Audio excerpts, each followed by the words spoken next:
Red દરમિયાન અધિકારીઓએ ફેક્ટરીમાંથી કુલ 1401 kilogram શંકાસ્પદ નકલી પનીરનો જથ્થો કબજે કર્યો હતો। આ સમગ્ર કાર્યવાહી મનપાના આરોગ્ય અધિકારીની મારફત કરવામાં આવી હતી। ઝડપાયેલા પનીરના નમૂનાને તપાસ માટે લેબમાં મોકલવામાં આવ્યો હતો।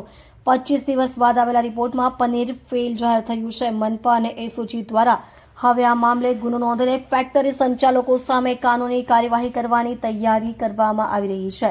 ઉપભોક્તાઓના સ્વાસ્થ્ય સાથે રમત થતી અટકાવવા આ પ્રકારની કાર્યવાહી તીવ્ર કરવામાં આવશે તેમ અધિકારીઓએ જણાવ્યું છે। ખાસ નોંધ, ખાદ્ય પદાર્થો ખરીદતી વખતે હંમેશા ગુણવત્તા ચિહ્નો અને લાયસન્સ ચકાસીને જ ખરીદી કરો। ભેળસેળની ફરિયાદ માટે નજીકના ખાદ્ય સુરક્ષા અધિકારીને જાણ કરો।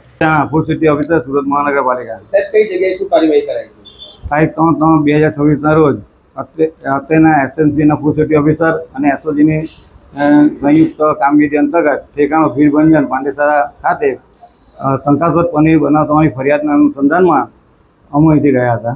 સાહેબ કેટલા કિલો પનીર ત્યાંથી ઝડપાયું? 1400 કિલો જેટલો પનીરનો જથ્થો સીઝ કરવામાં આવ્યો છે।